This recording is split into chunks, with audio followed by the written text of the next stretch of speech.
reconciliation। इस सवाल में कह रहा है at 30th November 2004 the balance on the receivable control account. तो जैसे मुझे ये वर्ड नजर आया तो मैंने फौरन अपने पास हेडिंग मार्क कर ली, debtors ledger control account. In the general ledger was 39882, ये इसका ओपनिंग बैलेंस दिया हुआ है हमें। सो मैंने यहाँ पे अगर ये डीएलसीए का अकाउंट है तो brought down balance should be reported on debit side.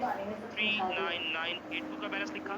The total of list of balances on the customer personal account was 39614।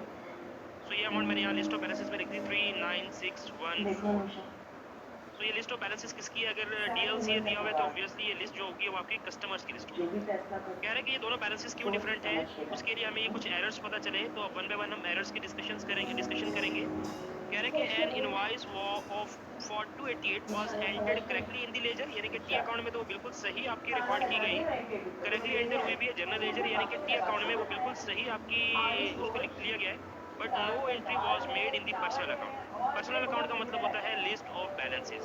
तो लिस्ट ऑफ बैलेंसेस में अगर उसको नहीं कोई एंट्री आपने ली उसकी, तो अगर हम किसी कस्टमर को इनवॉइस करते हैं 288 की तो हमारा रिसीवेबल बढ़ जाता है। उस रिसीवेबल को हमने डीएलसीए में तो बढ़ाया हुआ है, लिस्ट ऑफ बैलेंसेस में उसको नहीं लिया हुआ, तो simply we need to add an amount of 288 in the list of balances. तो मैं यहाँ पे 288 ऐड कर देता हूँ, क्योंकि अगर ये इनवॉइस रिकॉर्ड करेंगे तो अल्टीमेटली हमारे लिस्ट ऑफ बैलेंस का बैलेंस बढ़ जाएगा। तो इसी वजह से हमने 288 लिस्ट ऑफ बैलेंसेस में ऐड अप करवा दिया। Next, a payment of 1300 was accepted in full settlement of a balance of 1309। हमने किसी से 1309 रुपए लेने थे, but we actually accepted a value of 1300।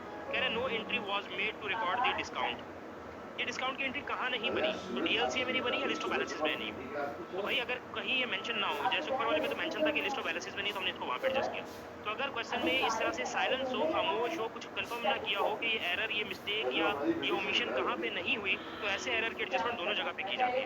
क्यों? क्योंकि हमने ऊपर बात की थी कि how to perform control account reconciliation. तो हमने कहा था कि कुछ चीजें आपकी दोनों में एडजस्ट होंगी, लिस्ट ऑफ बैलेंसेस में भी और कंट्रोल अकाउंट में भी। कुछ चीजें आपकी सिर्फ लिस्ट ऑफ बैलेंस में एडजस्ट होंगी और कुछ चीजें आपकी सिर्फ कंट्रोल अकाउंट में एडजस्ट होंगी। सो इस ट्रांजैक्शन में हमें नहीं बताया गया कि ये एरर मिस्टेक कहाँ हुआ है, तो इस डिस्काउंट रिसीव को मैं दोनों जगह पे रिकॉर्ड करूंगा।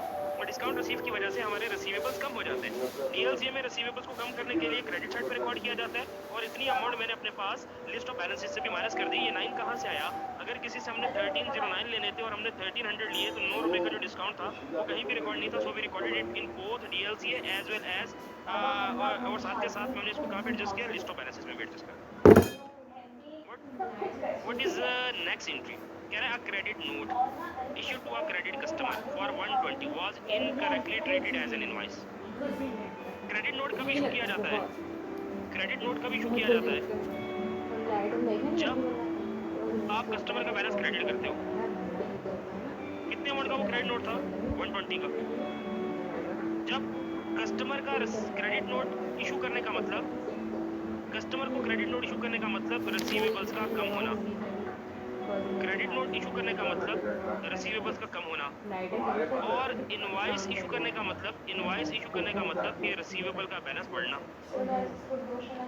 हमने एक एक्चुअली क्रेडिट नोट इशू किया, लेकिन हमने उसको इनकरेक्टली ऐसे ट्रीट कर लिया कि जैसे वो इनवॉइस है। हमें अपना बैलेंस 120 से रिसीवेबल का कम करना चाहिए था, हमने रिसीवेबल को कम करने की बजाय उसे इनवॉइस समझ के उसको बढ़ा लिया। तो अब इसकी जो करेक्शन होगी वो डबल अमाउंट से होगी। इसकी जो करेक्शन होगी वो 120 इंटू 2 से होगी करेक्शन। अच्छा, करेक्शन को मैं वहाँ नहीं लिखता, करेक्शन को मैं अलग साइड से लिख देता हूँ। यहाँ पे करेक्शन को मैं साइड में लिख देता हूँ कि इसकी करेक्शन 120 इंटू 2 यानी कि 240 के अमाउंट से होगी। क्योंकि मुझे रिसीवेबल को कम करना चाहिए था, मैंने कम करने की बजाय उसको इनवॉइस समझ के कस्टमर को, जैसे हमने इनवॉइस इशू की रिसीवेबल बढ़ते हैं, तो हमने इस क्रेडिट नोट को इनवॉइस समझ के रिसीवेबल को बढ़ा लिया। तो इसकी करेक्शन होगी डबल अमाउंट से। लेकिन कहाँ पे होगी?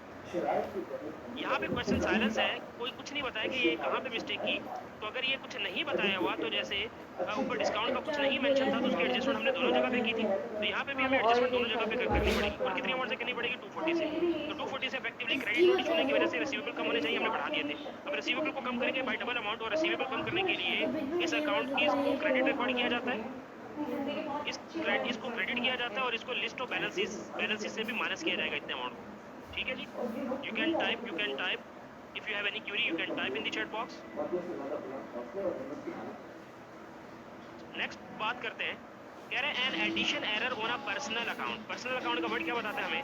ये जो पर्सनल अकाउंट का वर्ड बताता है, ये कहता है कि मसला कहाँ पे हुआ? लिस्ट ऑफ बैलेंसेस में हुआ। An addition error on a personal account means that the balance was understated by 27। तो लिस्ट ऑफ बैलेंसेस, ये पर्सनल अकाउंट के वर्ड से मुझे एक चीज़ तो पता चल गई कि इसकी करेक्शन लिस्ट ऑफ बैलेंसेस में होगी। अच्छा, करेक्शन होगी कैसे? आपने क्या किया, उसको अंडरस्टेट किया 22-27 से, तो इसको सही करने के लिए हम लिस्ट ऑफ बैलेंसेस को 27 से इंक्रीज कर देंगे। अंडरस्टेट का मतलब आपने इसको कम किया लिस्ट ऑफ बैलेंसेस में, तो इसकी करेक्शन के लिए सिर्फ लिस्ट ऑफ बैलेंसेस में 27 को एडजस्ट किया और वहाँ पे एडअप करवा दिया।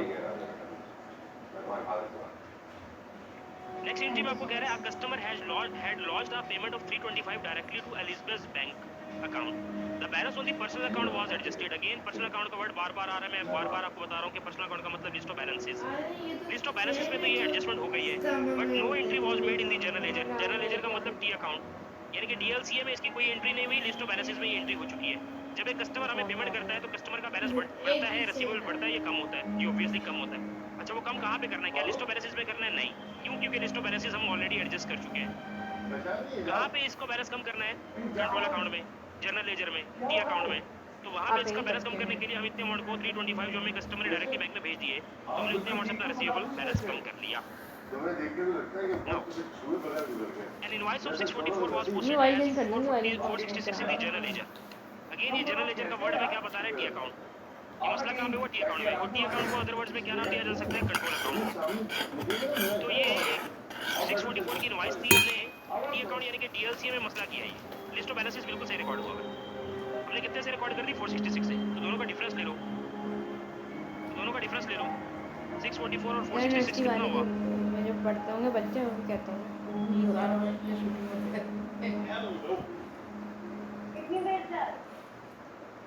178। तो 178 के अमाउंट से हम अपना रिसीवेबल का बैलेंस बढ़ा लेंगे। क्यों जनरल लेजर में क्यों बढ़ा रहे हैं? क्योंकि ये कहाँ पे पोस्ट हुआ था, ये मसला कहाँ पे हुआ था? 644 की इनवॉइस थी, जनरल लेजर में 644 जाना चाहिए था, लेकिन हमने जनरल लेजर में जो एंट्री पोस्ट की वो 466 से की, यानी कि 178 कम से की। तो इतनी अमाउंट को 178 को जनरल लेजर में बढ़ा लो, टी अकाउंट में बढ़ा लो, डेबिट कर लो। फिर आगे बोल रहा है आपको credit balance of 47 on a customer account was treated as a debit balance. Credit balance customer का होता है रिसीवेबल का कम होना, रिसीवेबल का कम होना। हमने इसको एज अ क्या समझ लिया? Was treated as a debit balance. तो हमने कहा कि हमने रिसीवेबल को बढ़ा लिया। तो जहाँ पे रिसीवेबल कम करने की बजाय उल्टा बढ़ा लिया, तो इस एरर की करेक्शन जो होगी वो डबल अमाउंट से होगी, 94 से होगी। ये कहाँ पे हमने मसला किया? क्या ये डीएलसीए में जाना चाहिए या लिस्ट ऑफ बैलेंसेस में जाना चाहिए या ये दोनों में एडजस्ट होना चाहिए? तो ये यहाँ से हमें पता चला होना कस्टमर अकाउंट। कस्टमर अकाउंट का वर्ड शो कर रहा है इंडिविजुअल अकाउंट। कस्टमर अकाउंट का मतलब क्या बता रहे हैं? Individual account. और इसको क्या लिख सकते हैं? लिस्ट ऑफ बैलेंसेस, या और लिख सकते हैं पर्सनल अकाउंट। तो पर्सनल अकाउंट, कस्टमर अकाउंट या इंडिविजुअल अकाउंट, इस तरह की जो एडजस्टमेंट होती है ये सारी की सारी आपकी कहाँ पे होती है? अल्लाह भला करे लिस्ट ऑफ बैलेंसेस में जाके एडजस्ट होती है। इस तरह की जो भी एडजस्टमेंट्स होती हैं वो आपकी लिस्ट ऑफ बैलेंसेस में जाके एडजस्ट होती है। ये मैं और लिख रहा हूँ कि इसको ये भी कहा जा सकता है, ये भी कहा जा सकता है और ये भी कहा जा सकता है। तो मुझे एक चीज़ पता चला, क्रेडिट बैलेंस यानी कि मुझे अपना रिसीवेबल्स 47 से कम करना चाहिए था, मैंने उसको डेबिट बैलेंस समझ के रिसीवेबल को 47 से बढ़ा लिया। तो मैंने कहा करेक्शन तो होगी 94 से, लेकिन कहाँ पे होगी? तो मैंने यहाँ से आइडेंटिफाई किया कस्टमर अकाउंट से मतलब लिस्ट ऑफ बैलेंस में होगी। तो मुझे लिस्ट ऑफ बैलेंस में अपना जो करेक्शन करनी है वो 94 से इसके बैलेंस को कम कर देना है। 97 से बैलेंस कम करने का मतलब लिस्ट ऑफ बैलेंसेस में से इसको माइनस करवा लेना है।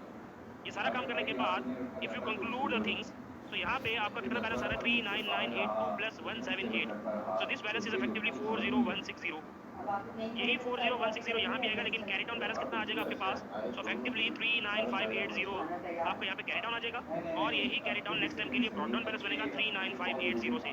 और ये हम पहले भी बात करके आएंगे, आफ्टर करेक्शन, आफ्टर रिकंसिलिएशन, आपके जो टी अकाउंट का बैलेंस होगा वही लिस्ट ऑफ बैलेंसेस का भी हो जाएगा। तो आप यहाँ पे देखें 39614 plus 288 minus 9 minus 240 plus 27 minus 94।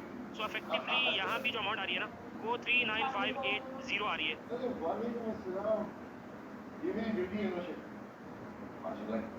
अच्छा, ये 39586 है। अगर आप कैलकुलेशन चेक करो तो ये जो कैरी डाउन बैलेंस है ये आ रहा है 39586। तो यही कैरी डाउन नेक्स्ट टाइम के लिए ब्रॉट डाउन बनेगा 39586। और अगर आप इस साइड का भी ये जरा सम दोबारा से इसको करो तो यहाँ भी बैलेंस 39586 आ रहा है। एंड सेकंड थिंग ये कि ये हमने माइनस करने के लिए माइनस का साइन लगाना जरूरी नहीं है।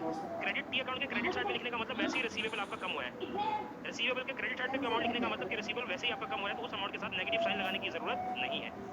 सही जी, ये डेबिट साइड होती है आपकी और ये क्रेडिट साइड होती है। रिसीवेबल का क्रेडिट बैलेंस रिसीवेबल का कम करना, रिसीवेबल का डेबिट बैलेंस रिसीवेबल का बढ़ाना।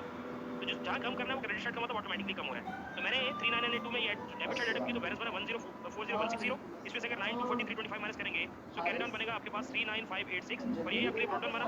और लिस्ट ऑफ बैलेंसेस में भी इन सबको एड्रेस करने के बाद आपके पास जो बैलेंस आ रहा है दैट इज 39586। सो जब ये रिकंसिलिएशन हमने परफॉर्म कर ली तो नाउ यू कैन सी कि ये दोनों बैलेंसेस मैच हो रहे हैं और ये जो मैच हो गया बैलेंस, ये रिकंसाइल्ड बैलेंस आपका, ये रिकंसाइल्ड बैलेंस आपका ट्रायल बैलेंस में जाएगा एंड ये रिकंसाइल्ड बैलेंस ट्रायल बैलेंस में किस साइड पर जाएगा? डेबिट साइड पर रिकॉर्ड होगा जी। तो इसी तरह अब हम अपना नेक्स्ट क्वेश्चन अटेम्प्ट करेंगे दैट इज क्वेश्चन नंबर 5।